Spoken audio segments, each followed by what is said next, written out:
Azul Flawal, Msal Khair alaikum. Bonsoir tout le monde. Bienvenue encore une autre fois dans notre émission Retro News sur Révolution TV. Donc, cette semaine, l'émission de cette semaine, on va la consacrer à la question qu'on s'est posée. Donc, Tebboune est-il fréquentable, un chef d'État fréquentable? Est-ce que c'est un président c'est un chef d'État qui s'impose au niveau international, sur le plan diplomatique. Et pourquoi il y a un problème? Pourquoi ce déséquilibre au niveau diplomatique? À quoi il y est? Est-ce qu'il y est à la politique étrangère? Est-ce qu'il y est à la politique intérieure? Est-ce qu'à l'instabilité politique? Ce sont toutes des questions qu'on se pose. Donc, on va traiter des questions donc de la situation économique et politique en Algérie. Et avant ça, on va passer la parole à notre ami toujours Youssef Razoug, donc journaliste, ancien rédacteur en chef du matin. Il va nous préparer le résumé de l'actualité de la semaine. Nous avons avec nous aussi Mohamed Bakir, qui est chroniqueur militant, donc il va participer au décryptage et il va nous présenter sa chronique donc de la semaine. Et cette semaine, nous avons deux invités. Nous sommes choyés d'avoir avec nous notre ami Asdine Toumé, militant politique de l'intérieur, donc il est en Algérie. Et Lias Djbeili aussi, donc avec son expertise en économie, aussi c'est un militant, donc il va essayer de participer au décryptage, donc il est avec nous dans la diaspora. J'espère que l'émission va se dérouler bien, puis on aura plus de points à débattre. Nous sommes 5, donc on va essayer de gérer le temps. Et je laisse la parole à notre ami Youssef pour qu'il nous présente le résumé de la semaine. Alaikum, Zoul, Salkhair alaikum. Bonsoir tout le monde. Donc, j'ai un problème. Voilà. Donc, cette semaine, on va aborder la question. D'ailleurs, la question elle est posée dans la thématique. Tebboune est-il fréquentable? En vérité, quand on parle de Tebboune, ce qui est Tebboune incarne le système et le régime. Il y a la trajectoire de la personne lui-même et le système qu'il incarne.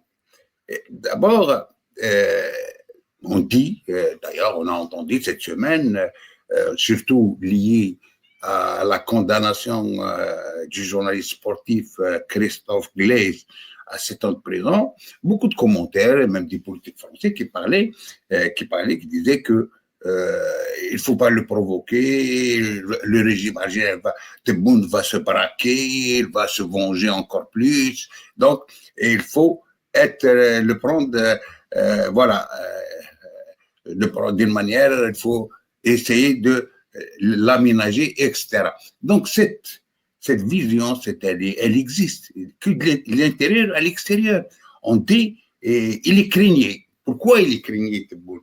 Est-ce que pour la démocratie? Est-ce que pour un état de droit? Est-ce que ça, à l'intérieur, il a imposé la terreur et imposé aussi, on connaît comment on fabrique des dossiers pour les activistes, comment on les monte, comment les décisions de justice sont prises. Voilà, on a eu l'expérience cette semaine de journaliste Saïd Bouakba, qui l'a fait au moins 4 jours ou 5 jours de prison pour le présenter. Il a été condamné à 3 ans, 3 ans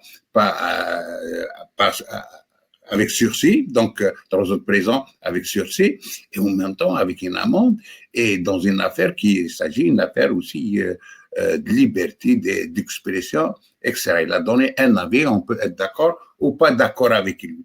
Et les méthodes qui sont à l'intérieur, qui sont de mise à l'intérieur, c'est les mêmes méthodes qui sont à l'extérieur d'ailleurs, c'est les mêmes méthodes dans la manière, la vengeance, la roublardisme et les pratiques les plus ça, on le conçoit qu'il est d'ailleurs à l'étranger, il est imprimé. D'ailleurs, on voyait cette semaine, il a reçu qui?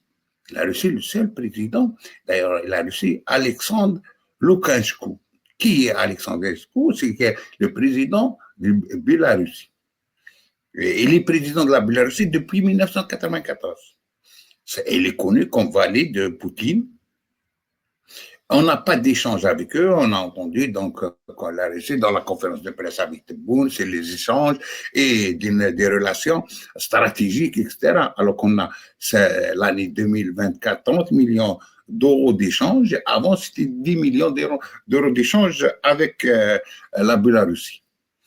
Et avant Lukashenko, c'était le président du Somalie, la Somalie, et le président de Mozambique.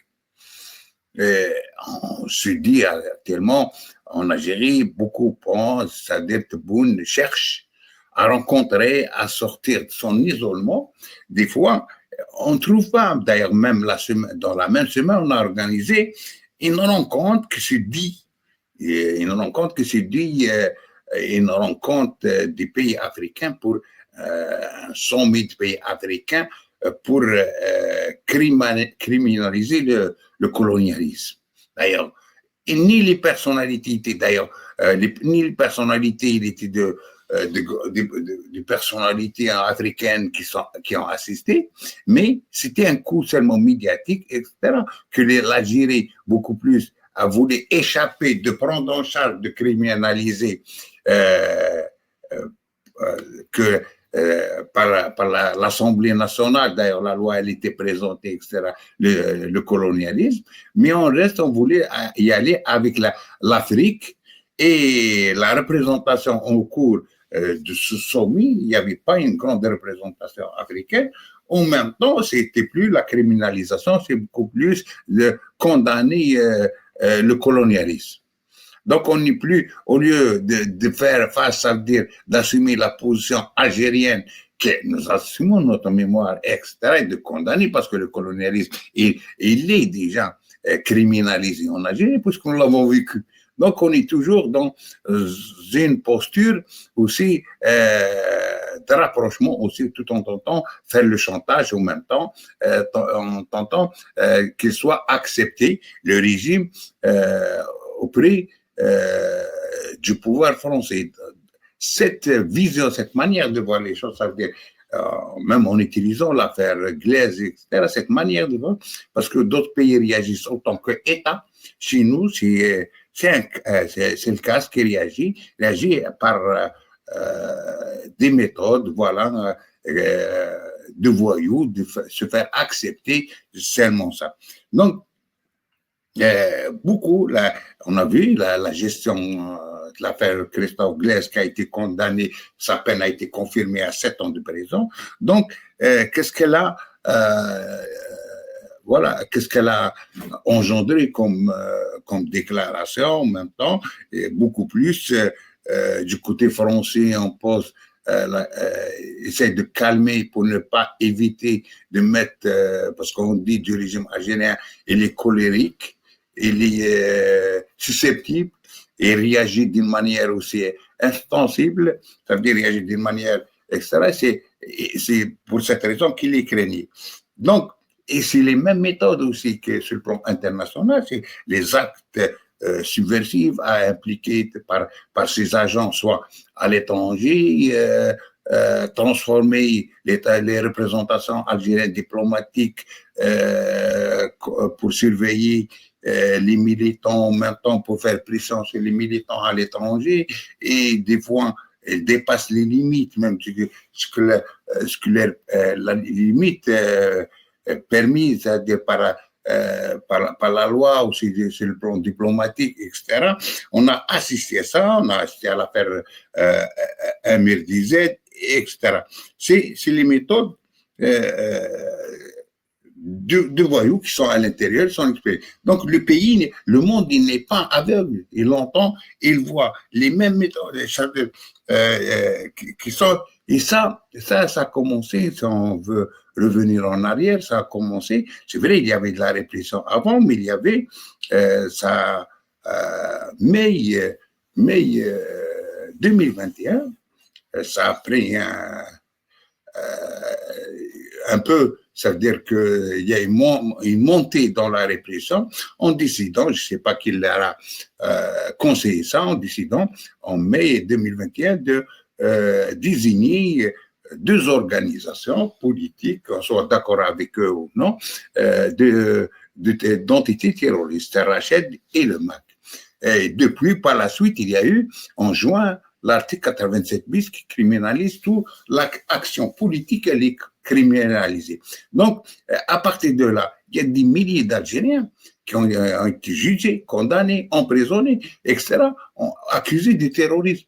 Et même à l'étranger, des milliers d'Algériens qui sont interdits de rentrer, ils sont obligés, des fois certains ont fait leur pression sur eux pour signer des engagements, pour montrer qu'ils sont Algériens, qu'ils ne sont pas contre le pouvoir algérien ou sont, entre guillemets, ils le mettent contre l'Algérie. Ces méthodes aussi, qu'on les voit dans la pratique, c'est-à-dire même par rapport, on a vu le documentaire sur le MAC ou les dadouismes, etc. C'est les mêmes, les pratiques coloniales qui sont reprises. Et donc, depuis cette fameuse désignation, il y a eu,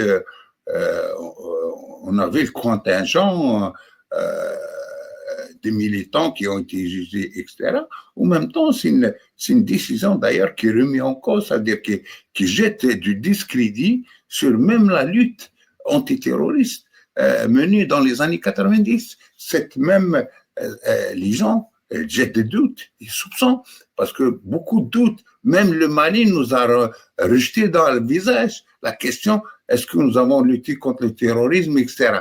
Donc, puisque des milliers d'Algériens qui sont accusés juste pour le fait de contester le régime et sont accusés du terrorisme. Mais le monde entier ne croit plus à cette...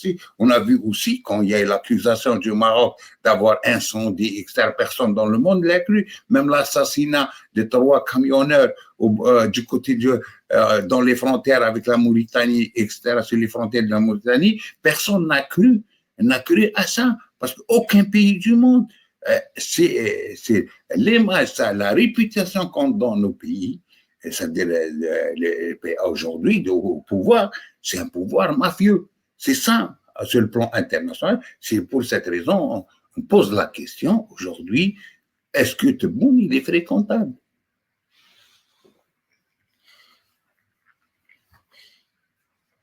Merci Youssef pour cette présentation. Effectivement, c'est la question, l'avenir du régime algérien lui-même, il est posé à travers cette question. Le régime tel qu'on le connaît, le régime de Tebboune, il s'est installé après avoir organisé un hold-up sur le Hirak, et la répression qui s'est abattue sur les militants à l'interne, et la répression tous azimuts qui a été exercée pour maintenir le régime en vie, parce qu'il s'agit de la survie du régime, le pouvoir a développé une certaine paranoïa au niveau international.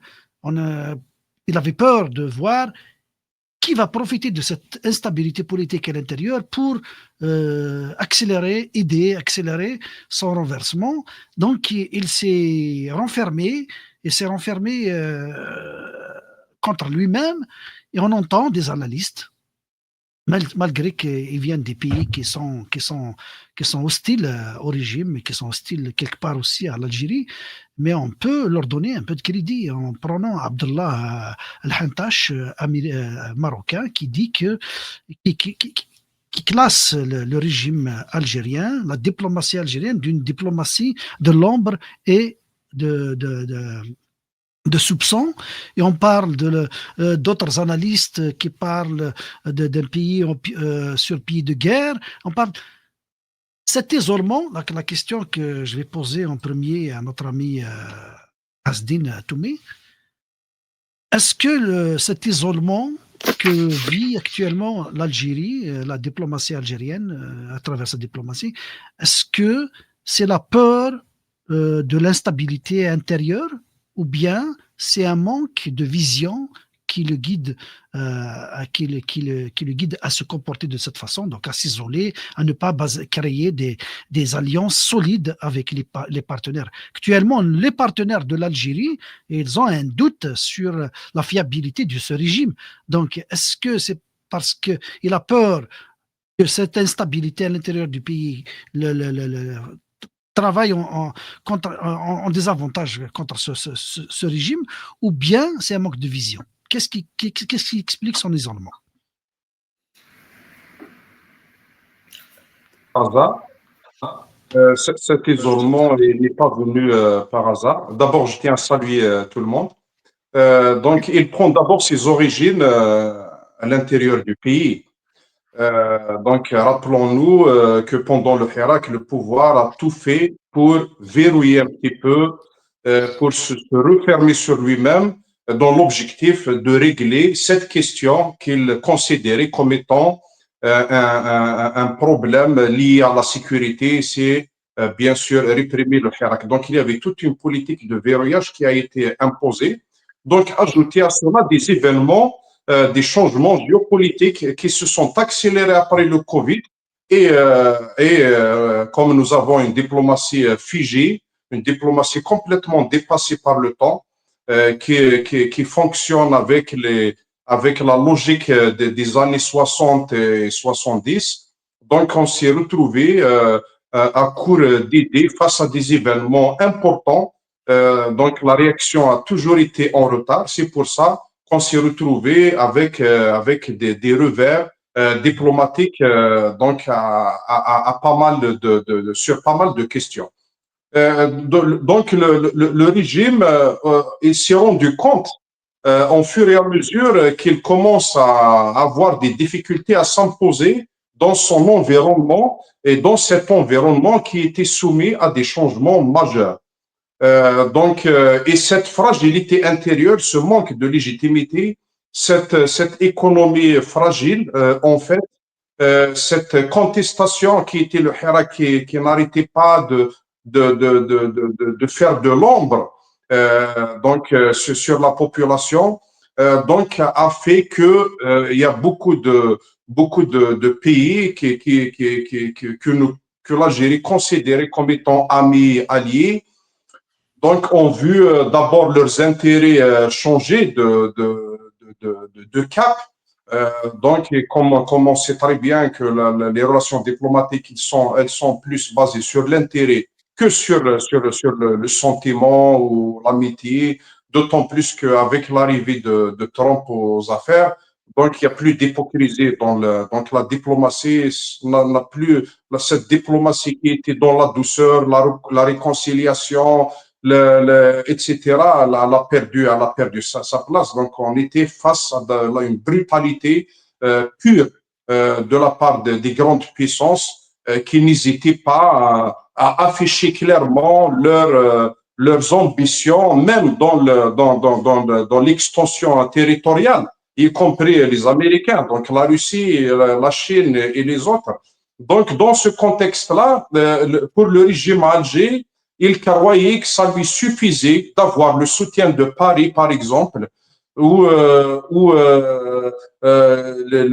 comment dirais-je, où les Américains, à la rigueur, ferment l'œil sur ce qui se passe dans le Sahel et dans l'Afrique du Nord, mais surtout la France, ça leur suffisait d'être dans une zone de confort.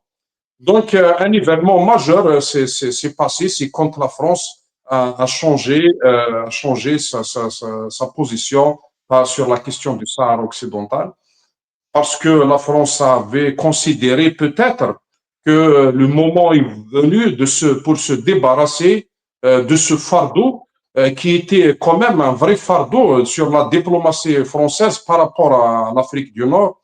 Donc, cette posture qu'elle voulait maintenir ou garder depuis des décennies entre l'Algérie et le Maroc, il ne faut pas que l'un se fâche ou l'autre. Donc elle a sauté sur l'occasion après les déclarations américaines, la position américaine sur le Sahara, de suivre. Donc après, c'était tous les autres, c'était l'Angleterre, etc. Donc l'Algérie s'est retrouvée prise au piège face à cette décision de la France. Comment faire? Il fallait s'engager sur un bras de fer donc avec la France. Et donc, on a vu les événements qui ont suivi avec le Taillot, avec l'emprisonnement de Boualem Sansal, de Christopher Glaise, etc. Donc, toute la surenchère. Mais au final, aujourd'hui, je pense que ça a coûté très cher pour le régime à Alger, tout ce bras de fer avec la France. Ils ont perdu le privilège de voyager pour les détenteurs de passeports diplomatiques et les passeports de mission. Et ils ont perdu le privilège de voyager sans visa. Et ils ont perdu le privilège d'avoir une libre circulation avec la France, où ils avaient perdu la quiétude ou la zone de confort qu'ils avaient, qu'avaient leurs enfants, les membres de leur famille, ainsi que leurs biens, etc. Donc voilà, après ça a permis, par exemple, à d'autres puissances comme les États-Unis d'arriver du moment que la France n'en a plus comment dirais-je, n'a plus la présence comme avant. Donc les Américains se saisissent de ce dossier d'Afrique du Nord. Bien sûr, après, c'est un autre sujet pour savoir quels sont les intérêts des Américains. D'ailleurs, même à Alger, ils ont réagi en aménageant ou en amendant la loi sur les mines pour pouvoir essayer de se rattraper, essayer en quelque sorte d'envoyer des messages envers les Américains en considérant que Trump, c'est un homme d'affaires, qu'à la base, toute sa diplomatie, elle est basée sur le deal. Donc, en quelque sorte, voilà, on est prêt à faire à faire, entre guillemets, des concessions pour avoir des partenariats dans les mines, l'énergie, le pétrole, etc. En contrepartie, on laisse les frontières, on laisse la situation dans cette région du monde. Donc cet isolement, bien sûr, qu'il a beaucoup inquiété le régime, d'autant plus qu'à l'intérieur, ça va de plus en plus mal. Donc, on a du mal à avoir ce fameux décollage économique. On est toujours dépendant des hydrocarbures. Donc, on a vu dernièrement le dernier rapport et les derniers rapports qui disent que voilà, l'économie algérienne à 90%, les exportations à 90% sont les hydrocarbures. On a vu les prix des hydrocarbures qui sont en train de se maintenir à un niveau qui n'est pas intéressant pour nous. Donc tout ça sur le plan économique, sur le plan social, il y a de l'inquiétude, il y a le phénomène de Haraga qui s'est multiplié, il y a de l'inquiétude. Et puis On va revenir, on va revenir là-dessus. On va revenir sur le phénomène de Haraga comme un point négatif de ce régime après le Hirak. Merci Asdin pour ton analyse. Elias Djbeili, l'Algérie n'a pas d'autre chef d'État, enfin, je dirais pas l'Algérie, le régime qui gouverne, qui est au pouvoir en Algérie, n'a pas d'autre président à accueillir pour faire des démonstrations et tout ça, des défilés, tout ça. Il y avait que le président de la Biélorussie qui est venu. Quel est l'intérêt de la Biélorussie en Algérie? C'est quoi? Qu'est-ce qu'elle va nous apporter? Surtout inviter un dictateur narcissique comme celui de la Biélorussie en Algérie. Est-ce que ça fait honneur à l'Algérie qui était la messe des révolutionnaires, la Mecque plutôt des révolutionnaires? Elle a toujours accueilli des grands et tout ça. Mais là, avec le régime de Tebboune, on est réduit à accueillir des petits dictateurs narcissiques. C'est quoi l'intérêt du rapprochement de l'Algérie avec la Biélorussie, si ce n'est pas l'image uniquement? Ouais. Tout d'abord, Kamal, je tiens à te remercier pour l'invitation. Je salue mes amis Mohand, Youssef et Asdin Toumi. Encore merci pour l'invitation. Par rapport à la question, donc c'est une question qui est très large. Notre pays, l'Algérie, en fait, il est figé dans son vieux logiciel non aligné des années 60. Il est fâché quasiment avec tous ses voisins. Il n'a plus d'alliés, affaibli. À l'exception, il a un seul allié, à l'exception de la Tunisie, parce que la Tunisie, elle est aussi gérée par un dictateur, Kais Saïed, qui est quasiment lui aussi, qui apparemment, il est devenu, il est dans une spirale psychopathique inguérissable. Donc voilà, donc c'est le clan du dictateur qui se retrouve. Donc l'État, le pouvoir algérien n'a plus de boussole diplomatique. N'a plus de boussole diplomatique. Sur le plan politique, géostratégique, quasiment on est fâché avec tout le monde. Même, soi-disant, il y a un petit regain de reprise de relations entre l'Espagne et l'Algérie, mais l'Espagne reste prudente par rapport à l'Algérie, sachant que le régime, le pouvoir algérien est très lunatique et à un moment, il est imprévisible. Quant à la France, les relations entre la France et l'Algérie quasiment sont au poids mort. Hein. Nous avons d'ailleurs Nunez, qui est ministre de l'Intérieur, qui a été nommé sous le gouvernement de Lecornu et qui, fils de pied noir, à chaque fois, son invitation, elle est retardée. Hein. Il dit, le ministre de l'Intérieur algérien l'a invité, mais jusqu'à maintenant, il n'y a pas une date officielle de son départ. Ça veut dire qu'il y a des négociations, des tractations qui se font en bas. Avec la Russie, c'est un problème, un désaccord stratégique avec la Russie. La Russie, elle soutient le régime de Goïta, quasiment. Ces milices sillonnent dans le Sahel alors qu'il n'y a jamais eu de concertation avec l'état-major algérien.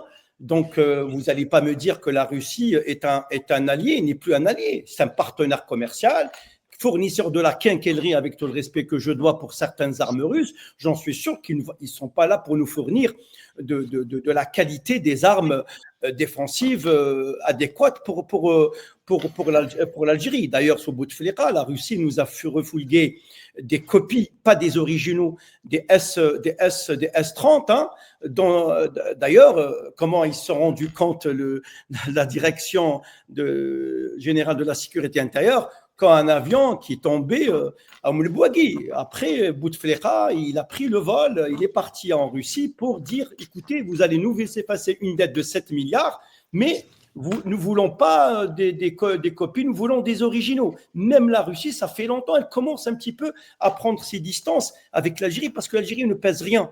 Sur le BRICS, il fallait prendre une décision, soit l'Iran, soit l'Algérie. L'Iran, il apporte beaucoup plus à la Russie que l'Algérie. L'Algérie, c'est un simple client, il est insignifiant sur le plan diplomatique, c'est fini.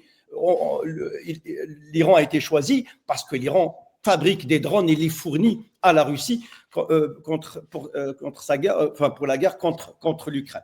Maintenant, l'arrivée de Trump, elle a tout changé. Il faut savoir que le régime n'a pas compris le deal américain. Les Américains ne veulent plus investir dans les grands minerais parce que c'est des investissements très lourds, très coûteux et avec peu de gains in fine. Hein. L'Allemagne, elle a du charbon, mais elle n'exploite pas.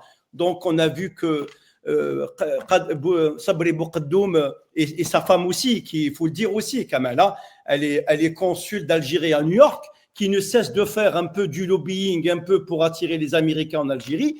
D'ailleurs, aucun investisseur américain n'est venu. La loi PNL. La question, c'est quoi l'intérêt d'inviter le président de la Biélorussie? C'est pas la Russie. C'est quoi l'intérêt? C'est un micro-pays. Oui, en fait, il n'y a plus d'alliés. Alors, ce chef biélorusse, Alexandre Loukachenko, il a dit « Je suis dictateur » et c'est quoi cette démocratie? Donc, il y a 9 millions de Biélorusses qui souffrent de la dictature de ce tyran. Il a éliminé tous ses opposants. Il ne gère pas les intérêts de son pays, il gère ses intérêts familiaux. Donc, ceux qui gèrent la Biélorussie, c'est quoi? C'est lui et ses 2 ans et ses 2 fils. C'est eux qui gèrent avec une petite nomenclature militaire. Il faut savoir que la Biélorussie, elle n'investit rien, il n'y a rien. Elle exporte un peu les tracteurs des années 80 et des années 90, en les recyclant un petit peu parce qu'il y avait un transfert de technologie est-allemande en truc. Qu'est-ce qu'ils vendent? Ils sont venus en Algérie. Pourquoi? Les échanges commerciaux entre la Biélorussie et l'Algérie de 49 millions de dollars. La Russie, d'ailleurs, le président Loukachenko, quand il a fait sa visite, il a visité 4 pays. Hein. Il y avait le Sultanat d'Oman à Muscat, il y avait le Vietnam. Le Vietnam, moi, je me suis posé la question parce que le Vietnam, qu'est-ce qu'il va gagner avec la Biélorussie? Et les 2 pays les plus avec un régime militaire, la Birmanie, hein, c'est un régime ultra militaire. qui ne cesse de taper sur les Birmans d'origine bengali, et l'Algérie. L'Algérie, il est venu pour faire quoi? Parce que, je ne sais pas, est-ce qu'il y a une production, est-ce que pour vendre les armes, est-ce qu'il est venu pour vendre de la crypto-monnaie? Est-ce que nous allons investir dans la crypto-monnaie? Ce pays a rien, il dépend de la Russie. D'ailleurs, économiquement, il y avait une idée de Poutine et de ce président Lukashenko et Kazakhstan de faire un trio, c'est comme le Sahel un peu économique, pour contrer les États-Unis, la Chine et l'Union européenne. La Chine, pourquoi? Parce que la Chine, elle ne veut pas investir dans ce pays. Hein. Elle achète le pétrole, le gaz, ça s'arrête là. Les investissements sont trop risqués dans ces pays. Donc, comme il n'a rien à mettre sous la dent, M. Tebboune, donc il essaye de faire des partenaires. C'est une honte quand il dit que Poutine, c'est l'ami. Il y a des chefs d'État comme ça, du genre comment ça s'appelle de Tebboune, quand ils veulent apparaître, ils invitent d'autres leurs semblables pour prendre des photos et tout ça. Je pense que, à mon avis, on va rester dans cet objectif. Ouais. Mohand,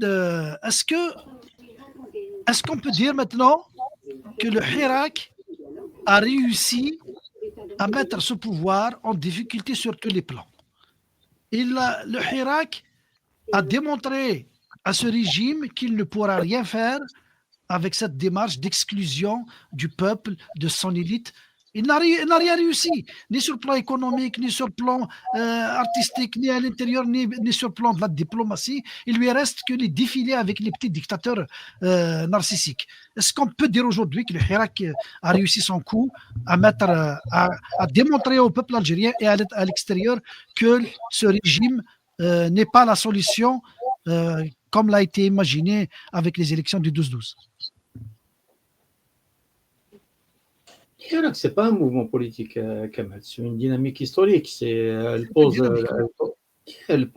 des problèmes plus profonds que ça. On ne peut pas l'évaluer sur ce type, à mon avis, sur ce type de considération. Quand je parle du Hirak, c'est l'idée du changement de système, le rejet de la continuité du système. Ce point de vue-là n'est pas seulement sur la question diplomatique. On ne peut pas faire porter au Hirak des choses comme ça, à mon avis. Parce que sinon, il faudrait que le Hirak s'organise comme un parti politique, qu'il ait une expression en tant que tel, etc. Il faut bien voir que le Hirak, c'est une dynamique, et cette dynamique, elle peut avoir des moments de flux, des moments de reflux, elle peut avoir des moments de forte intensité, d'autres moments de basse intensité. Mais pour ce qui est de la diplomatie, à mon avis, ce qu'il faut voir, c'est que les moments diplomatiques, les moments les plus visibles de la diplomatie ne font pas la diplomatie. La diplomatie, c'est d'abord, et ce que tu as dit est un constat général, quand on dit que la diplomatie est une activité de l'ombre, oui, exactement, c'est une activité de l'ombre. C'est une activité de tous les jours, c'est une activité patiente, c'est une activité discrète. Et quand on voit des moments, c'est-à-dire des moments où les gens se montrent ensemble, où les gens paraphent des documents, ou serrent des mains, etc., ça, c'est la toute petite partie de l'iceberg. Et justement, le problème de l'Algérie, justement, il se situe dans ce qu'est réellement la diplomatie. Parce qu'un pays qui a une bonne diplomatie, ça veut dire qu'il a des diplomates de haut niveau, qu'il a des cadres qui sont bien formés, qu'il a une ligne politique qui est bien définie, qu'il est capable de mettre en place une stratégie et de la suivre. C'est ça une véritable diplomatie. Et ça, l'Algérie, ça fait longtemps qu'elle l'a cassé. On ne s'en prend pas à des cadres d'État impunément. On ne met pas en prison à tour de bras des cadres de l'État sans qu'il y ait des conséquences. À partir du moment où on adopte un comportement mafieux et qu'on se lance dans une guerre civile de sérail, eh bien, il y a des conséquences. Parce que si on essaie de bien regarder, on a eu deux séquences, moi je reviens souvent à ces séquences-là, on a eu deux séquences qui sont très parlantes. On a eu les Américains qui ont fuité une discussion entre Tebboune et Blinken.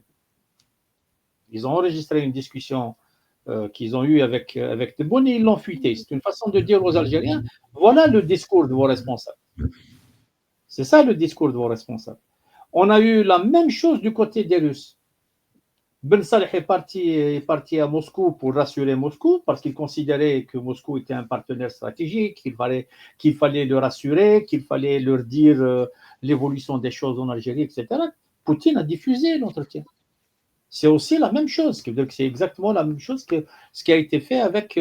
Pourquoi? Parce que ces acteurs-là se posent la question de savoir avec qui le pouvoir algérien marche réellement. L'histoire des BRICS. Pourquoi est-ce que l'Algérie n'a pas été acceptée au niveau des BRICS? C'est parce que des États décisifs au niveau des BRICS considèrent que le positionnement de l'Algérie n'est pas clair. Tu fais deux pas. Pourquoi l'Algérie a toujours rencontré les officiels américains, les diplomates américains, il a rencontré les diplomates et les officiels russes, mais il n'y avait jamais eu de fuite comme ça. La fuite, c'est arrivé. Parce qu'avant, non, c'est pas le Hirak, Kamal, il ne faut pas mélanger. Avant, on avait une diplomatie qui était capable de dire aux Américains, voilà nos points d'accord, voilà nos points de désaccord. Voilà sur quoi on peut vous appuyer, voilà sur quoi on va être en face de vous. Et elle était capable aussi de dire la même chose aux Russes. Elle était capable de dire aux Russes, voilà nos points d'accord, voilà nos points de désaccord. C'était un pays qui avait une ligne et qui avait une diplomatie qui était capable d'être claire avec tout le monde. Et personne ne se sentait trahi. La diplomatie algérienne actuelle, qu'est-ce qu'elle dit? Elle rencontre les Américains, elle dit aux Américains, nous sommes d'accord avec vous. Elle rencontre les BRICS, elle dit aux BRICS, nous sommes d'accord avec vous. Elle rencontre les Français, elle leur dit, elle rencontre les Turcs, elle leur dit, mais on est des frères. Et en fin de compte, qu'est-ce qui se passe? Tout le monde se sent trahi et personne ne veut marcher avec cette diplomatie, ce qui est normal. Ce qui est normal. En vérité, la diplomatie algérienne a perdu de son professionnalisme et a perdu de sa. Et ça, c'est l'un des aspects du délitement de l'État algérien. L'État algérien est en train de vivre un délitement. C'est les plus médiocres. C'est les plus médiocres qui sont promus. C'est les plus médiocres qui sont primés. On se débarrasse de l'intelligence parce que l'intelligence est trop exigeante et trop dangereuse. Eh ben, on a un appareil d'État, la Biélorusse ou là, comme d'autres États fantoches. Ça, c'est une réalité. Et il faut bien se dire une chose. L'État algérien, nous sommes ceux qui le connaissions le moins bien. Nous, les Algériens, nous sommes ceux qui ont le moins d'informations sur l'État algérien et ceux qui le connaissent le moins bien.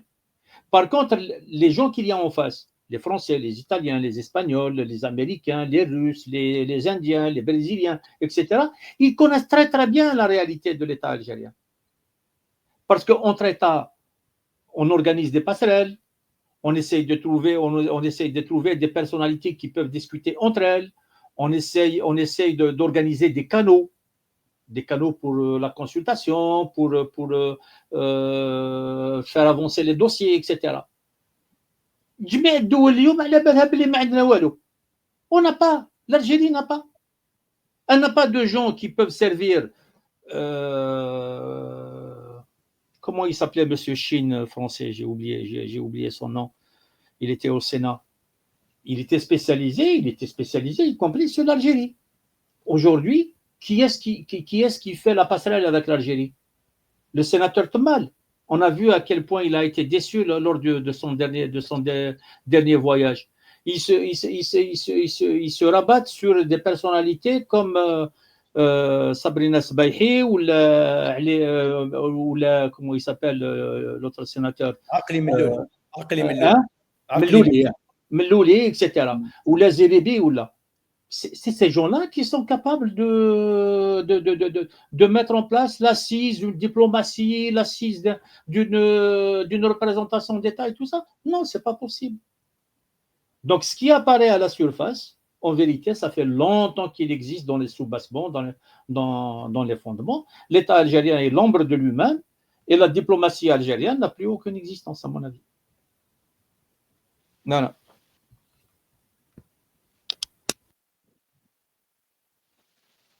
On t'entend pas, Kamal.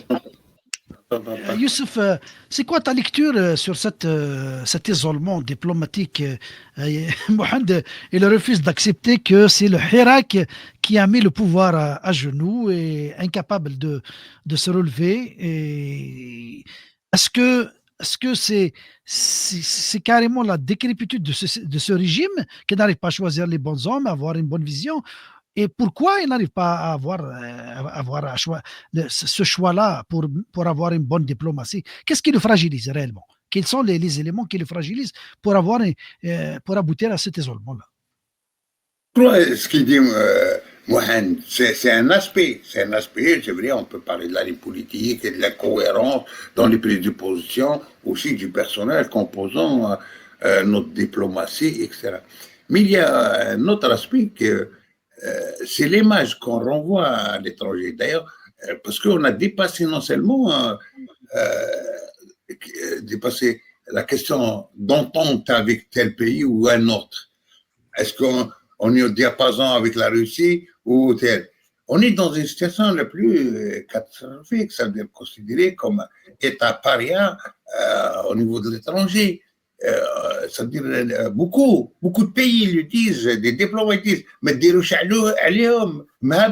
c'est-à-dire que la manière, c'est aussi, c'est l'image qu'on renvoie, c'est les méthodes, c'est les pratiques de l'intérieur. Par la suite, il y a des pratiques aussi à l'extérieur. J'ai cité des exemples tout à l'heure. Quand tu as des représentations diplomatiques qui ne se limitent pas, d'autres pays, oui, ils jouent, mais nous, ils le font d'une manière, voilà, presque publique, tout le monde. Tu as sur une représentation, tu as, en France, certainement, ça a dépassé les 100 agents. Et ils sont, voilà, ils sont voilà, extensibles devant tout le monde, ils font des choses, ils agressent, etc. Ces méthodes, même l'image qu'on renvoie dans les pays, soit les pays hôtes, ou même temps de l'intérieur. L'intérieur, quand tu vois, par exemple, quand j'ai parlé du décret, avant c'est la décision du Haut Conseil de la Sécurité en mai 2021, en décidant, c'est vrai, en décidant désigner Rachid Delemac, c'était une question pour contrecarrer et pour dissuader à toute contestation politique, C'était visant le Hirak, ça n'a rien à voir. Aujourd'hui, il se retrouve devant un problème. Et du MAC, le MAC ne pose aucun problème au régime. Seulement maintenant, on veut mettre la Kabylie sous pression et dans une position défensive, en même temps la neutraliser. La neutraliser toujours par la menace, cette menace voilà, d'être religion, d'être accusé du MAC, etc. Donc, cette image qu'on renvoie à l'étranger, même la question du terrorisme, les gens, qu'est-ce qu'on a fait avec la décision aussi de juger Glaise, et le condamner à 7 ans? Personne, tout le monde sait que ce n'est pas une décision de justice. Aucun dans le monde ne croit qu'il existe une justice en Algérie. Et tous les dossiers qu'on les fabrique, c'est les gens, les méthodes, en même temps, les médias ils ne montrent pas un pays démocratique où il y a expression citoyenne, où les gens sont libres, s'organisent.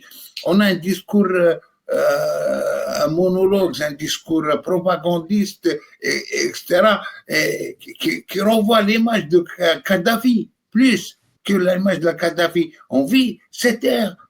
Ça, c'est l'image qu'on renvoie. Et aucun pays, d'ailleurs même limite dans les relations, l'Espagne essaie de tirer profit de cette situation, d'autres pays aussi essaient de tirer profit de la faiblesse ou de l'image du régime. Et sinon, les principes, etc., on a vu, même le Mali nous renvoie le visage, notre capitale duquel on se revendique qu'on a combattu le terrorisme, etc. Et beaucoup de pays nous renvoient des choses sur lesquelles on accuse d'autres. Maintenant, on accuse séparatisme le MAC, et de l'autre côté, l'humanité, on le nourrit ailleurs. Le Maroc, on invite les référents, on leur donne un siège, on les paye, on leur donne des logements, etc. Cette question n'est pas crédible. On est devenu, non seulement à l'intérieur, mais à l'étranger, crédible. D'accord, à l'intérieur, on peut acheter des gens, il y a une partie de la population achetée, ou d'autres, la peur. On a instauré la peur. Et l'image qu'on renvoie à l'étranger, cette image, et qui va travailler avec toi, avec cette image. Les Américains, les seuls propulsions, d'ailleurs, je me rappelle Lies, quand il a été reçu par Tebboune, l'un des dirigeants d'ExxonMobil, à la sortie, il a dit on veut des assurances garanties politiques. Ce qu'il a dit, c'est ça. Merci Youssef. Asdine, tout le monde dit que le pouvoir, le régime actuel, il est resté sur une lecture passéiste de la diplomatie, donc sur sa vision du monde. Il a toujours une lecture passéiste. Il est toujours dans les mêmes schémas. En 2025, on est toujours dans les mêmes schémas, non alignés, principes, idéologie, tout ça. Est-ce que ce régime il est figé dans cette lecture-là parce qu'il a peur de la réaction interne, ou bien il est figé réellement en tant que personnel dans sa vision? Est-ce que c'est la peur du courant conservateur idéologique de l'intérieur, ou bien est-ce que c'est carrément, il n'arrive pas à s'actualiser, à se moderniser, à moderniser sa lecture, sa vision? Il y a une certaine nostalgie chez certains responsables au pouvoir et qui voient que les années 70, par exemple, les années 60 étaient les années d'or de l'Algérie, et ce Boumedienne, par exemple. On a d'ailleurs le chef d'État, il essaye par tous les moyens de lui ressembler. Voilà, il veut faire croire aux gens que l'Algérie, dans les années 70, le modèle était meilleur. D'ailleurs, on voit ça à travers, par exemple, la tentation un peu de retour à l'économie dirigée, aux médias contrôlés, aux partis politiques. Il faut que ce soit une pensée à peu près pas unique, mais en tout cas qui est balisée, qui rentre dans un cadre. En termes de liberté, on est en train d'essayer de revenir à ces pratiques aux pratiques de ces années-là.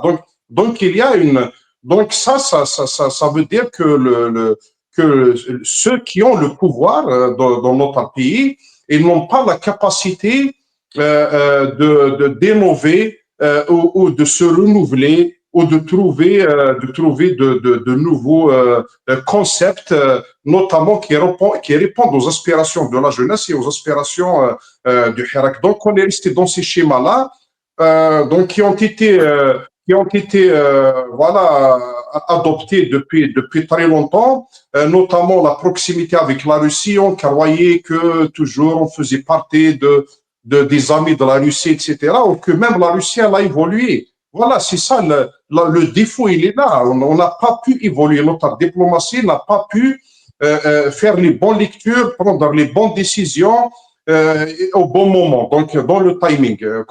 Au moment où on voit dans le monde des dirigeants, même s'ils sont âgés, mais ils s'entourent de la jeunesse, des cabinets qui travaillent 20 heures par 24 heures, qui utilisent les nouvelles technologies, etc.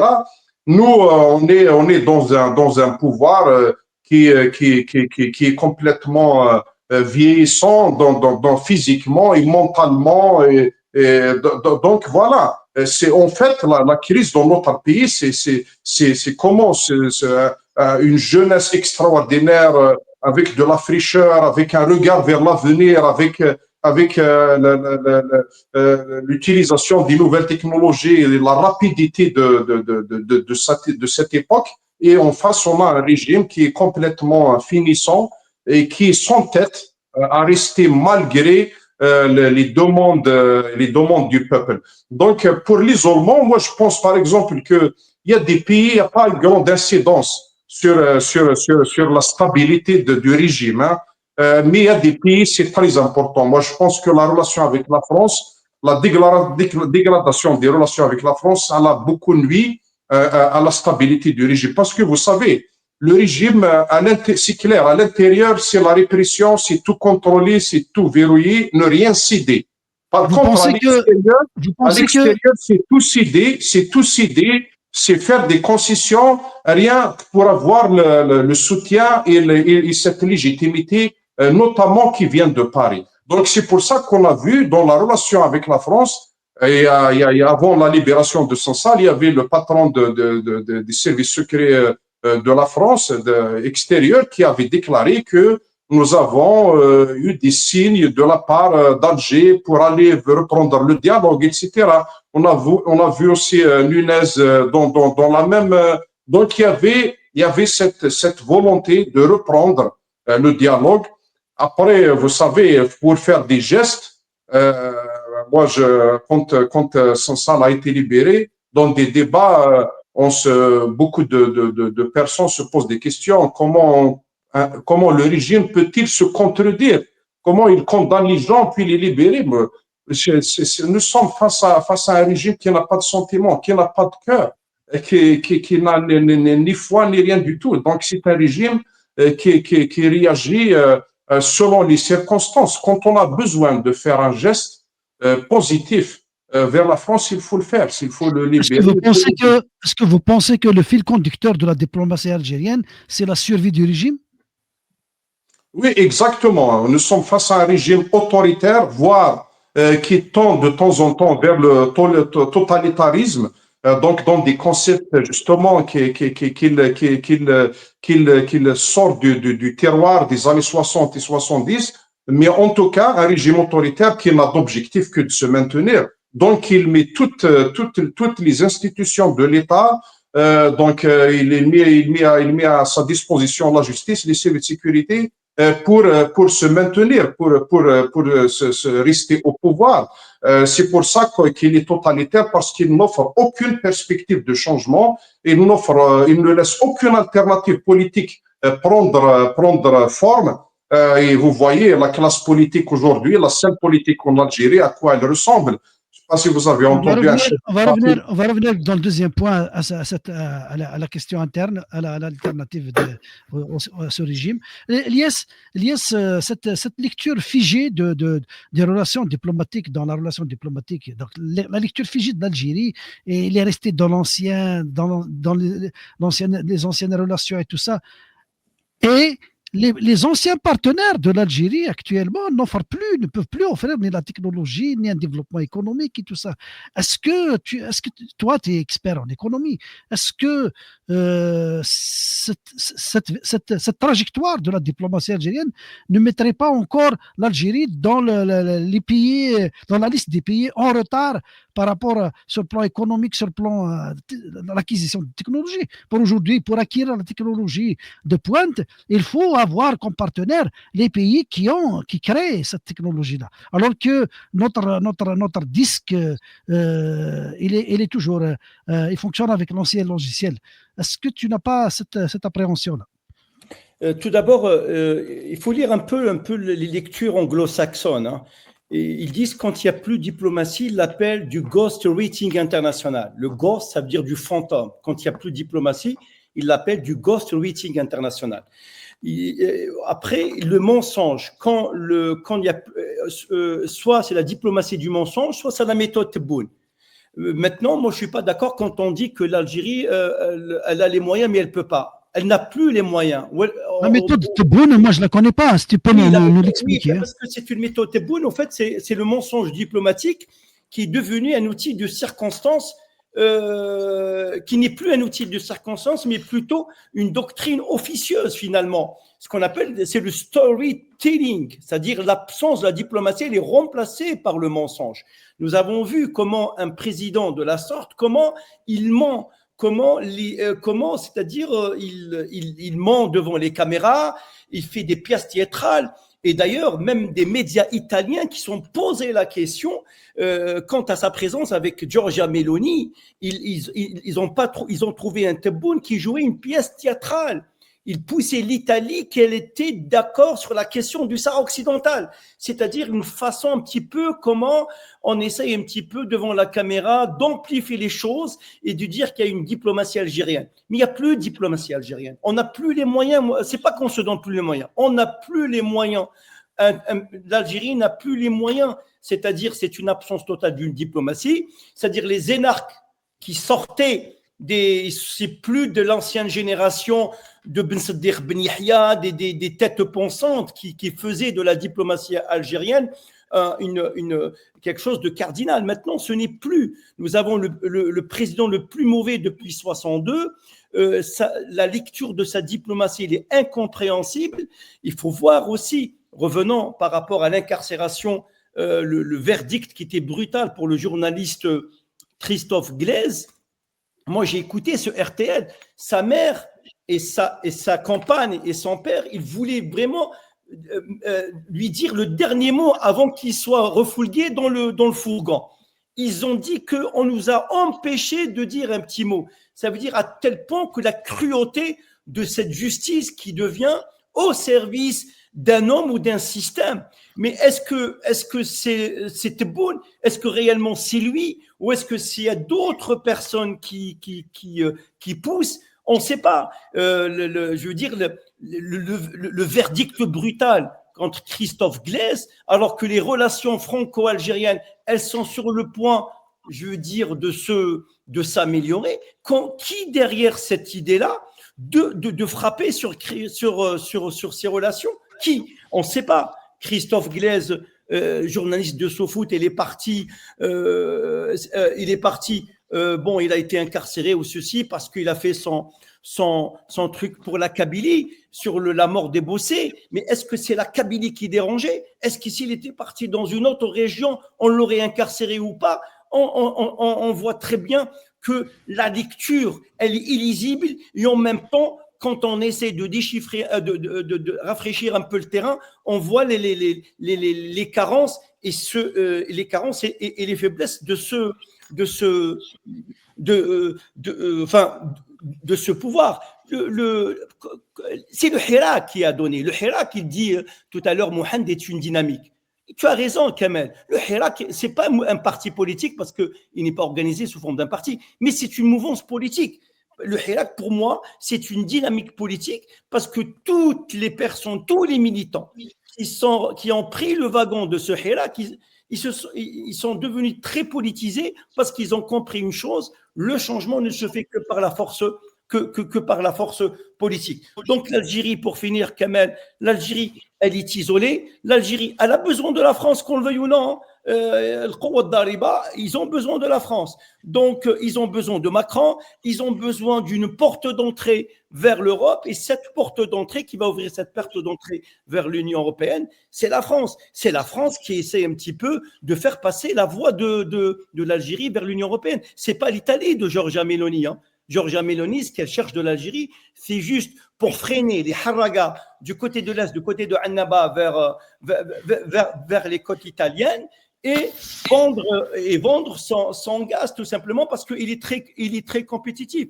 Mais sur le plan international, c'est fini, c'est une faillite totale. Je pense qu'il faut revoir la diplomatie autrement. Moi, j'ai toujours dit, ça m'engage que moi, j'ai dit que l'erreur ou le limogeage ou pousser à la porte de la Hamamara a provoqué un préjudice terrible. Parce que qu'on le veuille ou non, que moi, je ne suis pas dans cette optique. C'est vrai que peut-être Hamamara fait partie du système. En tout cas, c'est lui qui tenait la baraque diplomatique algérienne. Depuis son départ, regardez, vous avez Sabri Boukaddoum qui offre sur un plateau d'argent, venez investir chez nous, même pour Boukaddoum, je suis Boukaddoum. Oui, Boukaddoum. Comment? Boukaddoum. Allez, venez investir chez nous, même le PLF, 80%, prenez tout ce que vous voulez, mais il faut qu'on survive sur le plan politique. Et vous avez vu Attaf, franchement, nous avons vu la dernière image qui fait froid au dos. Vous avez vu que le directeur de l'ONU, le chef de l'ONU lui tourne quasiment le dos. Ça veut dire que c'est une diplomatie qui est défaillante. Nous avons perdu face au Sahara occidental, c'est l'échec total. Moi, je suis pour soutenir les causes, mais vous avez vu les conséquences de la diplomatie. Même les médias iraniens se sont posé la question, un pays partie prenante du conflit du Sahara occidental, comment ils ne votent pas la chaise vide? Donc la lecture, elle est incompréhensible. Quant à la dernière résolution sur la question de la bande de Gaza, regardez, c'est que parce qu'ils n'avaient plus le choix, il y a Trump qui va les surveiller, donc ils étaient obligés de voter pour le texte américain, sachant que le texte a été concocté entre les États-Unis, les 20 points qui ont été concoctés entre les États-Unis et Israël, et par ricochet, l'Algérie, si elle vote ce texte américain, ça veut dire qu'elle a approuvé le texte israélien. Donc, le Quwwa Dariba ou l'ayat du Sohyoniya ou le Mu'amara al-Baladik, c'est du pipeau. Donc, c'est un pays qui est en faillite totale sur le plan international et sur le plan, et celui qui a porté les coups. Parce que moi, je suis contre les Kamel qui disent que le Hirak est mort. Le Hirak est une action qui n'a pas abouti, mais elle va aboutir, peu importe sous d'autres dénominations. Hirak ou éveil ou réveil, celui qui a donné des coups au régime, c'est le Hirak. C'est nous tous, toutes les régions, je veux dire, tous les militants, les partis politiques, les militants, parce que le Hirak a drainé tout sur son passage. Tout sur son passage. Parce que nous voulons le changement, nous voulons une alternative, que ce soit trop tard. Et pour finir, Kamel, si tu permets, l'erreur, je vais le dire, Kamel, l'erreur de placer le MAC en tant qu'organisation terroriste, ça s'est retourné contre le régime. Parce que dans les textes officiels, quand vous classez une organisation terroriste, ça veut dire qu'elle a commis des crimes, violences, qui a généré des morts et des violences, séquelles et tout. Tout le monde le sait que non, ça s'est retourné contre le régime. C'est-à-dire, ils ont une approche sécuritaire, radicale, qui s'est retournée contre eux. Et sous qui? Sous Tebboune. Sous Bouteflika, quand même, qu'on le veuille ou non, moi je le dis, comme un Bouteflika, il avait ce génie un peu diplomatique, parce qu'il est issu un peu des anciens, je veux dire, de l'ancienne diplomatie algérienne révolutionnaire, et compagnie. Et donc, il avait c'est lui qui a généré le Hirak. C'est sa gestion qui a donné naissance au Hirak. Ouais, c'est tout. Mohamed, c'est-à-dire est-ce que la diplomatie algérienne telle qu'elle est menée actuellement, parce que notre ami Elias a parlé du vote et tout ça, quand il y a des joutes diplomatiques, généralement, quelle que soit la Palestine, le Sahara occidental, les pays entre eux, ils n'oublient pas les intérêts internes, les intérêts économiques, les intérêts de leur propre pays quand ils négocient sur des questions, soi-disant, externes. Est-ce que la diplomatie actuelle en Algérie, de l'Algérie, est-ce qu'on peut lui faire confiance de créer des partenariats pour développer, pour acquérir la nouvelle technologie, parce qu'on est isolé. On n'arrive pas à décoller. Quoi qu'il fasse ce pouvoir pour démontrer qu'il est en train de faire tout pour redynamiser l'économie, acquérir la nouvelle technologie, n'arrêtez pas de parler de start-up. Est-ce que cette diplomatie, on peut lui faire confiance de nous ouvrir les voies vers l'acquisition de la nouvelle technologie, vers l'acquisition des IDE pour développer notre économie. Tu vas m'obliger, Kamel, à redire ce que j'ai dit, Lina. À me redire. C'est bien pédagogique de redire des choses parce qu'on n'a pas. On va continuer de les redire. Le problème de la diplomatie algérienne, c'est le problème de l'État actuel dans son ensemble. Il y a un délitement. Il y a une promotion de la médiocrité. C'est ça le problème de fond. Si tu n'as pas des cadres, si tu ne promeux pas la compétence, si tu ne mets pas à la place qu'il faut, comme il disait, il le prétendait en 78, l'homme qu'il faut, ben tu obtiens ce résultat. Donc, dans tous les dossiers, il y a des mois et des mois de travail discret, de contact, d'échange, etc., pour aboutir à rapprocher les points de vue ou à les équilibrer ou à trouver des compromis, etc. C'est après tout ce travail-là qu'on aboutit à des rencontres publiques, etc. La diplomatie algérienne n'a plus cette capacité. Elle ne l'a pas parce qu'on a éliminé tel ou tel, comme dit Lies, je ne suis pas d'accord. Elle ne l'a pas parce que les choix de gestion qui sont faits dans le pays sont de mauvais choix. On privilégie l'allégeance. On ne cherche pas est-ce qu'un cadre de l'administration est compétent ou pas compétent. On regarde où est-ce qu'il bouffe, ou le mayakul s'il y a un danger, donc il faut le mettre à la porte. J'ai déjà utilisé un exemple. Au niveau militaire, on a eu deux figures. Au niveau militaire, on a eu deux figures qui sont apparues et qui sont connues du public. Il y a la figure de Boum Arafi, quelqu'un le salafi ou le conservatisme, etc. Et de l'autre côté, on a eu quelqu'un d'autre qui a été présenté, c'est Qaïdi. Qaïdi, jeune officier qui a été en contact avec le monde actuel tel qu'il est, avec l'OTAN, avec les 5+5, etc. Aujourd'hui, dans les promotions, c'est les Boum Arafi qui sont promus, ce n'est pas les Qaïdi. Les Qaïdi, ils sont mis en retraite. Il n'y a pas un secteur dans ce pays qui échappe à cette logique. C'est une logique de délitement. Et le délitement, il va conduire à quoi? Il va conduire à l'affaissement. Quand on voit un rezig devenir un élément clé de l'architecture du pouvoir, quand on voit une Hamlaoui devenir un élément indéboulonnable de cette architecture de pouvoir, quand on nous présente un Saïoud qui tombe de nulle part, qu'on ne sait pas mener, est-ce que c'est quoi ce Saïoud? Devenir un point cardinal, ce qui veut dire que il serait le successeur. Il faut mesurer le niveau de délitement de cet État. Tu as un État autoritaire en face de toi. Tous les États autoritaires ne se veulent pas. Il peut y avoir un État autoritaire, mais qui a une politique, qui a une logique, qui mène une dynamique. Tu n'es pas d'accord avec lui, tu le combats, etc. Mais tu sais qu'il a une cohérence. هادو ما عندهمش colonne vertébrale. Il n'y a rien. Ce pouvoir est un mollusque sans consistance. Ils peuvent dire une chose, ou dans quelque temps, ils vont dire exactement autre chose. À l'intérieur du pays, l'autoritarisme fait que ça tient, c'est-à-dire qu'on n'arrive pas à les déconstruire, à les démonter, mais à l'extérieur, ils ne sont pas crédibles.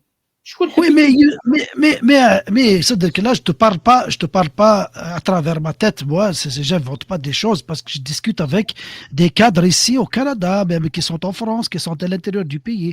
On parle de prouesses diplomatiques réalisées par Benjamin, l'ONU, Conseil de l'ONU, tout ça. Mais au bout du compte, est-ce que on a capitalisé ces prouesses diplomatiques? Benjamin, en tant qu'individualité, il peut avoir une certaine valeur, il peut avoir une certaine capacité. L'Amamra, en tant qu'individualité, comment il s'appelle l'ancien ministre de la Culture Rahabi. En tant qu'individualité, il peut avoir une certaine consistance. Bokrouh, il peut avoir une certaine consistance, ou des gens qui ont été ministres. Mais je te parle du système qui est en train de tomber. La diplomatie, c'est un travail patient. La diplomatie, il te faut des monsieur France, il te faut des monsieur États-Unis, il te faut des monsieur Russie, des monsieur Turquie, ou des madame Turquie. C'est un travail patient. Mais ces gens-là, ils ne travaillent pas mrasoum, ils travaillent parce que tu as défini une ligne, parce que tu as tracé des objectifs. Et tout cet orchestre, il travaille dans le même sens. Et les gens qu'il y a en face, ce n'est pas des secrets, la diplomatie, ce n'est pas des secrets. On sait que les Algériens, dans les années 70, travaillaient sur le rehaussement du prix des hydrocarbures. On sait que les Algériens travailler sur la réforme des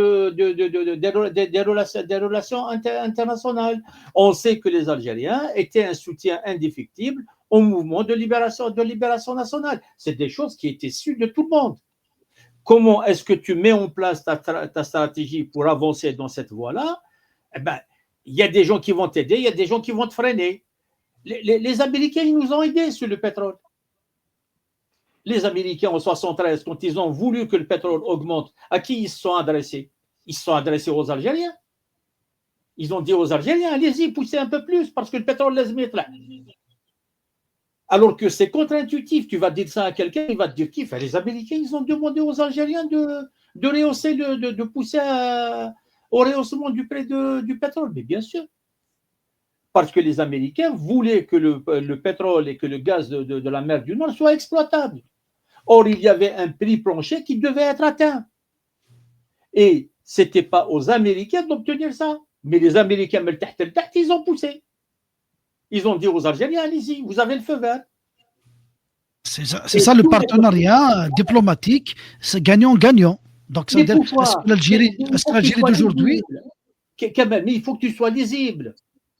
On ne te demande pas de t'aligner, on te demande d'être lisible. Ça veut dire que demain, je n'ai pas de surprise avec toi. Je sais que tu es pour le Sahara occidental, je sais que tu es pour la Palestine, je sais que tu es pour la réforme du Conseil de sécurité. Mais ما تجيش تقول لي بلي انا خاطيني وتروح للاخر تقول له انا راني معاك تروح tout le monde tu leur dire انا معاك ما راك مع حتى واحد. C'est des menteurs كذابين. Donc c'est pour ça qu'ils n'ont pas de partenaire. Qui va chercher un partenariat avec cette Algérie-là? Personne ne va la chercher. Les Français, ils savaient qu'ils étaient malmenés au Sahel. Pourquoi ils étaient malmenés au Sahel? Parce que d'abord, les Américains commençaient à remettre en cause le leadership français sur cette partie du monde, et les Russes aussi, les Russes pour fixer un petit peu l'Europe sur un front sud, au lieu qu'elle reste simplement sur l'Ukraine, étaient intéressés à une déstabilisation du Sahel. Or, qu'est-ce qui s'est passé? Les Algériens ont dit aux Russes, on est avec vous. On veut se débarrasser de la France. Et ils ont dit à la France, on est contre les Russes. On ne veut pas que les Russes viennent. Et à la fin, ils n'ont eu ni les Russes ni les Français. Ils n'ont eu ni les Russes ni les Français. L'hypothèse qu'on peut poser, c'est que dans l'expression diplomatique de l'Algérie, il y a des voix dissonantes. Ça veut dire que même la diplomatie est devenue une question de clan. Multipolaire à l'intérieur. Ouais. C'est des clans, c'est pas multipolaire, ça commence à devenir quelque chose de positif. Oui, oui. Au lieu que la diplomatie algérienne exprime un point de vue de l'État, elle exprime des points de vue de clans concurrents. Donc ceux qui sont avec les Russes, ils disent aux Russes, oui, allez-y, mettez Wagner. Ceux qui sont avec les Français, ils leur disent, ah non, jamais, nous, on va continuer à vous appuyer, etc., etc. Ceux qui sont avec les Turcs, ils racontent aux Turcs, mais vous êtes à votre place, vous avez toujours été dans ce secteur, dans cette partie du monde, il faut revenir, etc. Ça veut dire que la position algérienne, ce n'est plus une position d'un État. C'est la position de clan. Et à partir de ce moment-là, il n'y a personne qui va travailler avec toi. Donc finalement, il y a un travail pédagogique à faire envers les Algériens qui nous écoutent, de comprendre tout ça, parce que donc c'est une question qui est posée. Merci de nous avoir éclairé avec. Est-ce que vous avez quelqu'un parmi vous un point à rajouter? Sinon, on va passer. Je voulais rajouter. Youssef, il a une objection. Non, mais moi aussi. Non, c'est une question. C'est une question du système, même, je crains aussi. Benjamin, il a été médiatisé beaucoup plus à l'intérieur. Les coups, le grand coup à l'intérieur, c'est beaucoup plus pour dissuader les Algériens, leur dire, il y a Benjamin, il n'y a pas de manifestation. Benjamin, qui est mandaté au nom du peuple algérien, qui exprime la position du peuple algérien. Et jamais vu dans l'histoire, mais ça a été présenté comme ça. dans les médias, les partis politiques du régime, Tebboune, tous, c'était interdit les manifs, c'est Benjamin qui est délégué. Et d'ailleurs, sur le il a remplacé Belmadi. Voilà. Concrètement, il n'y a pas eu rien comme résolution adoptée, etc.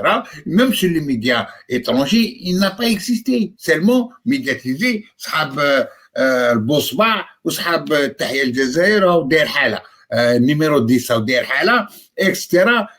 On se calme.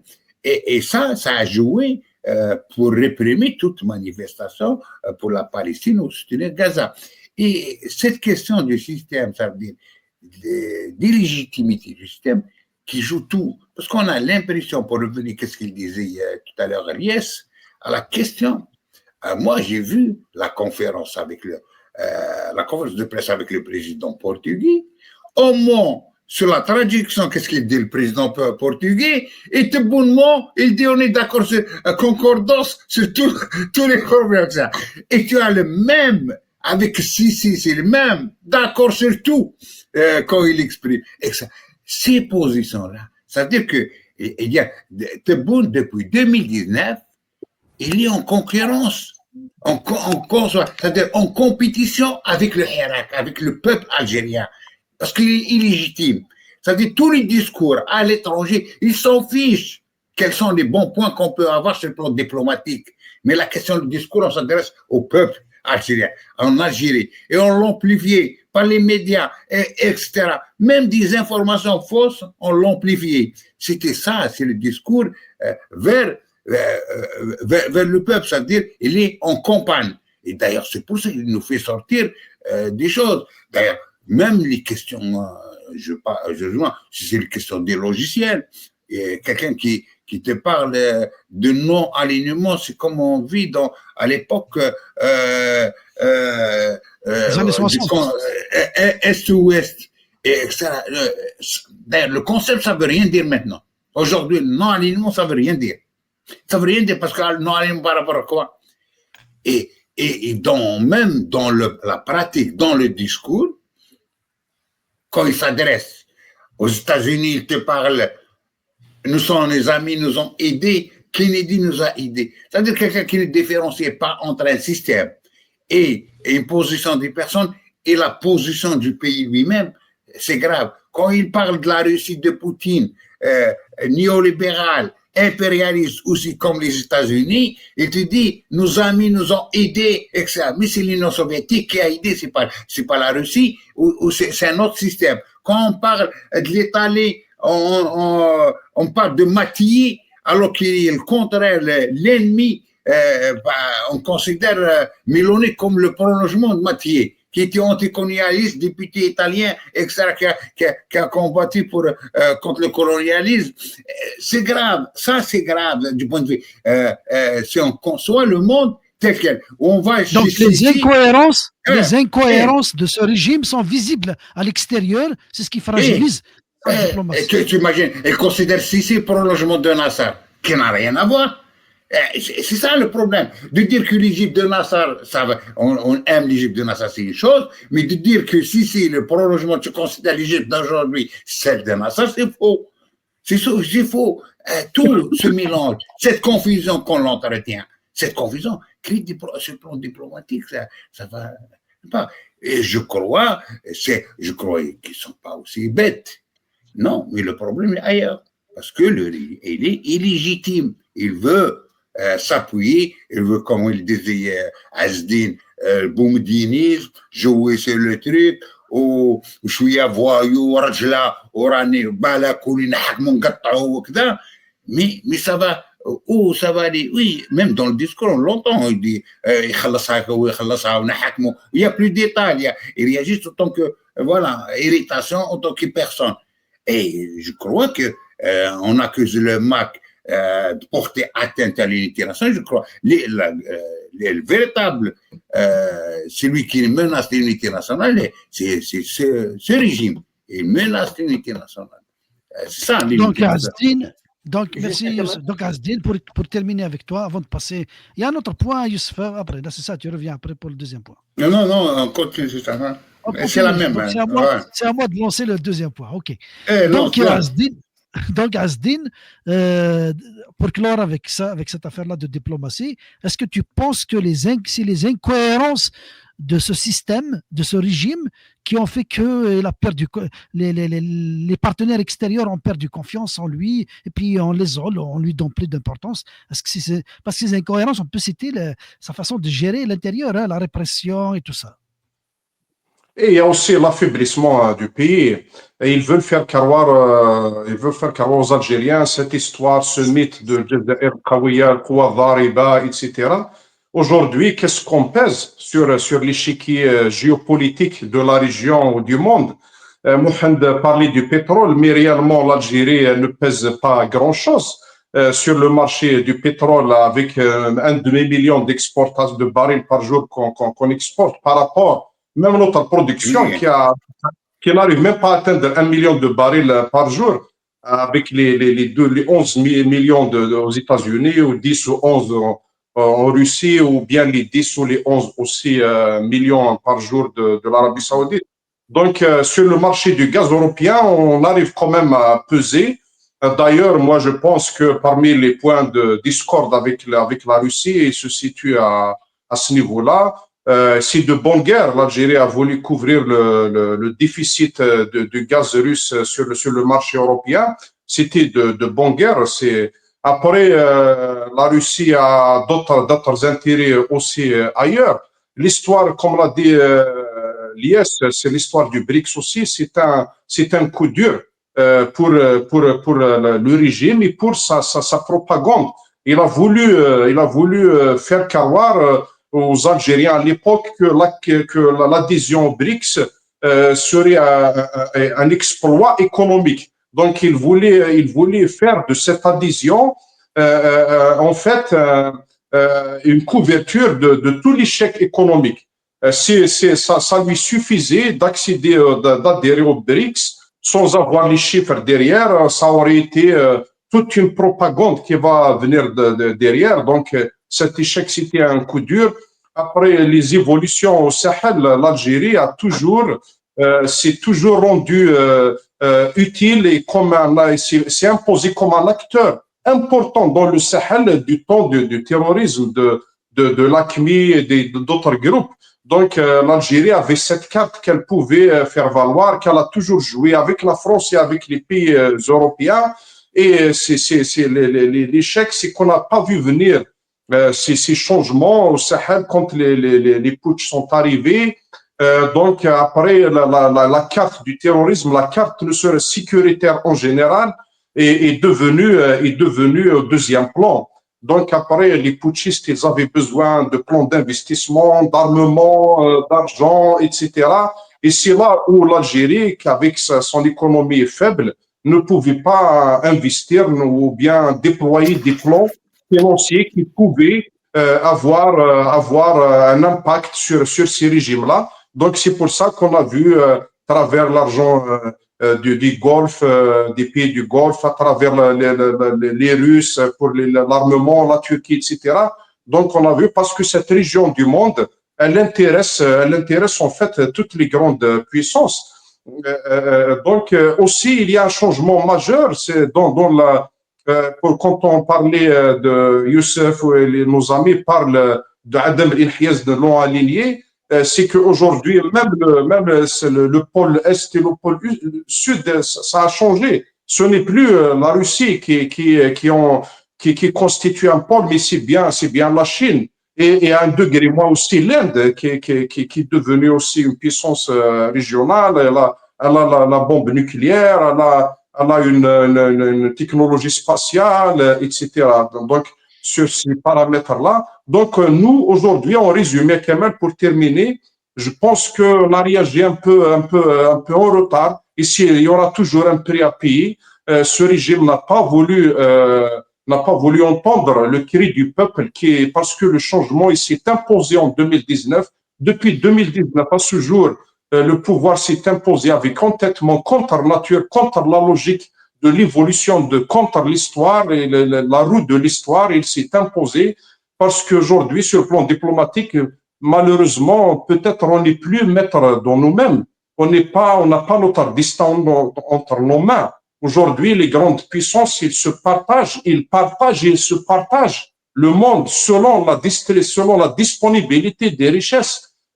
Donc, ils ont besoin de ces richesses-là. Donc, ils sont en train de se les approprier d'une manière ou d'une autre.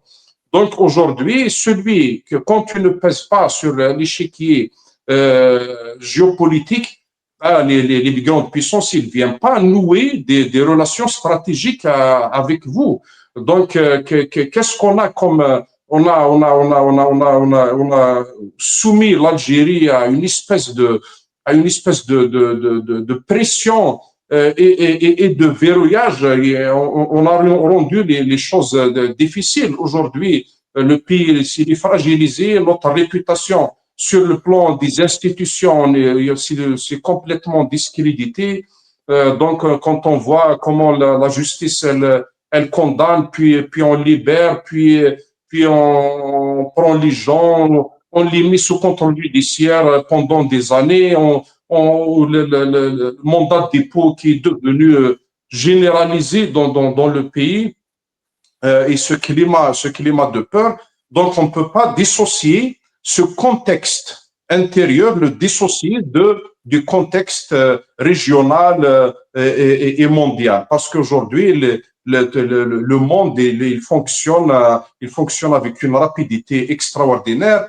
Donc, tout ce qui se passe à l'intérieur, il se répercute ailleurs. Et quand les grandes puissances elles mettent un plan sur la table, donc après nous on est devenus les jouets de l'histoire en fait. Et c'est la même chose pour les pays africains. Après, celui qui a su à un moment ou à un autre nouer des relations solides, stratégiques avec les grandes puissances, donc c'est des choix, hein. Mais quand on est en retard, il y a toujours les conséquences qui vont venir après. Merci, Asdin.